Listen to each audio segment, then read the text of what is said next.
English school आणि Marathi medium शाळा, मराठी शाळा यांच्या पालकांचा सगळ्यात एक बेसिक प्रॉब्लेम झालेला आहे. विद्यार्थ्यांचा अभ्यास घ्यायचा, बट कसा घ्यायचा, विद्यार्थ्यांना कसं शिकवायचं. शाळेत वेगळं चाललेलं असतं, ट्युशनमध्ये वेगळं चाललेलं असतं, आणि जे काही शाळेत चाललंय, जे काही ट्युशनमध्ये चाललंय, ते विद्यार्थ्यांना काहीच समजलेलं नाही आहे. सो त्या केसमध्ये त्या पालकांनी विद्यार्थ्यांना शिकवायचं कसं, किंवा त्यांचा होमवर्क अभ्यास घ्यायचा कसा, हा बेसिक प्रश्न both Marathi medium, English medium, दोन्ही मीडियमच्या विद्यार्थ्यांना, त्यांच्या पालकांना पडलेला आहे. त्यासाठी एज्युरिफॉर्मर्स यांनी बेस्ट सोल्युशन आणलेलं आहे. आता आज आपण कुठल्या कॉन्ट्रोवर्सीमध्ये न जाता, इंग्लिश स्कूल चांगलं का मराठी स्कूल चांगलं, किंवा अजून काही कॉन्ट्रोवर्सीमध्ये न घुसता आपण सोल्युशन द्यायचं, आणि जे सोल्युशन प्रॅक्टिकल सोल्युशन आहे, जे प्रॅक्टिकली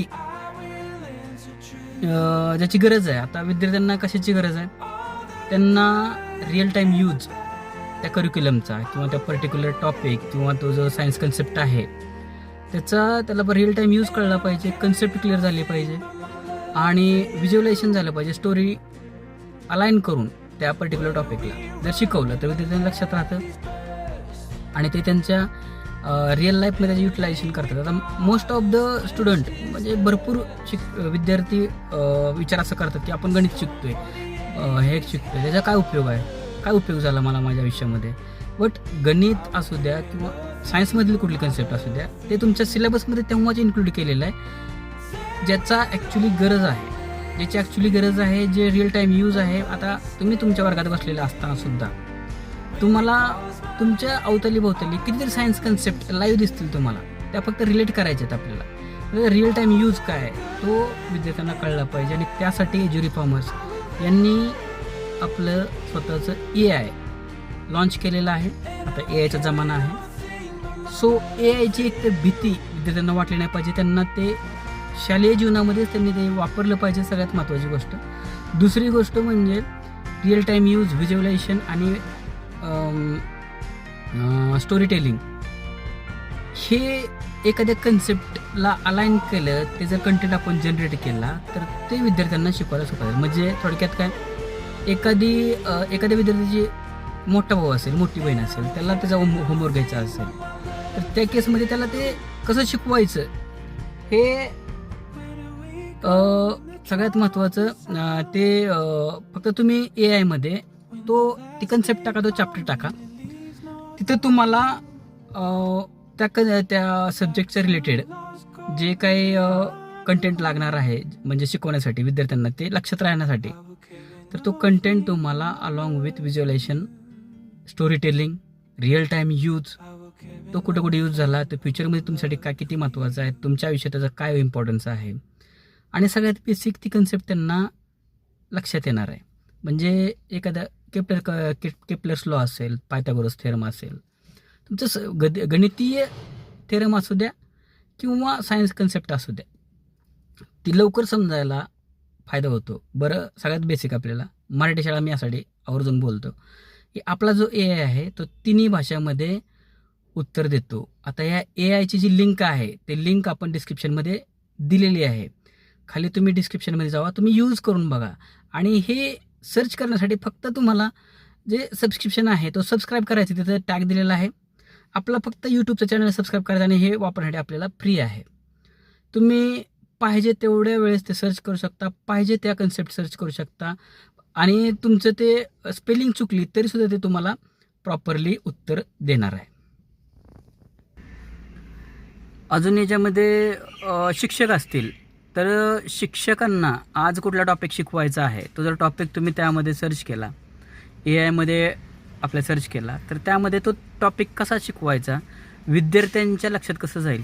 बरं, ढतला ढ विद्यार्थी असू द्या, किंवा हुशार विद्यार्थी असू द्या, किंवा मिडियम विद्यार्थी असू द्या, या तिन्ही प्रकारच्या विद्यार्थ्यांना ती पर्टिक्युलर कन्सेप्ट कळली पाहिजे. आता तुम्हाला आठवत असेल की एखादा शिक्षक आपल्याला खूप आवडत असेल प्राथमिक लेवलला, माध्यमिक लेवलला, आणि त्या शिक्षकांनी शिकवलेल्या सगळ्या विद्यार्थ्यांच्या लक्षात राहतं. याचं कारण काय की टीचिंग स्टाईल.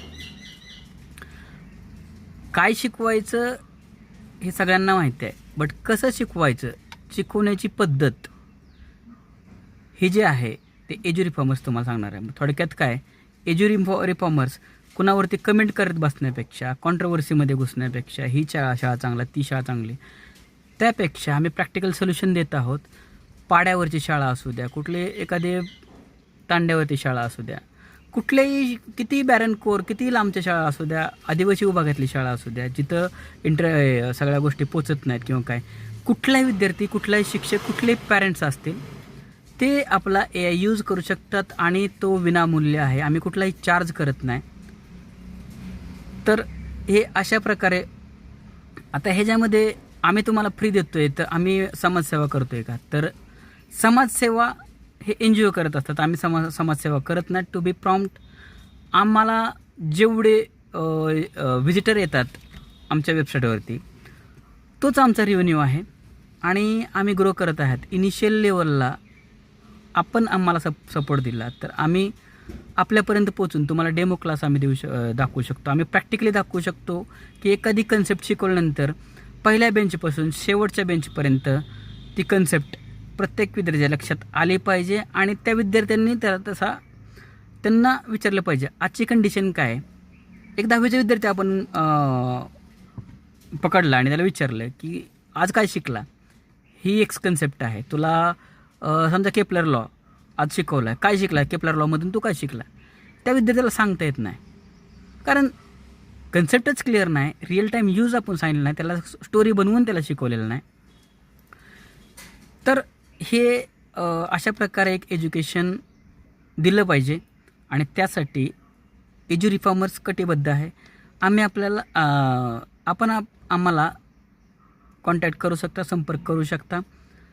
ह्यामुळं काय होईल, आपल्या शाळेचा पटसंख्या वाढेल, गुणवत्ता वाढेल आणि विद्यार्थ्यांचा जी गुणवत्ता आहे आणि जो रिझल्ट आहे तो रिझल्ट 100% बदलण्यास सहकार्य होईल. सगळ्यात महत्त्वाचं, आम्ही आपल्याला हे फक्त बोलून दाखवता प्रॅक्टिकली तुम्हाला करून दाखवायचा आम्ही प्रयत्न करत आहोत. आपल्याला डेमो हवा असल्यास आमच्याशी संपर्क साधा. Edu reformers 95 61 79 7006. धन्यवाद.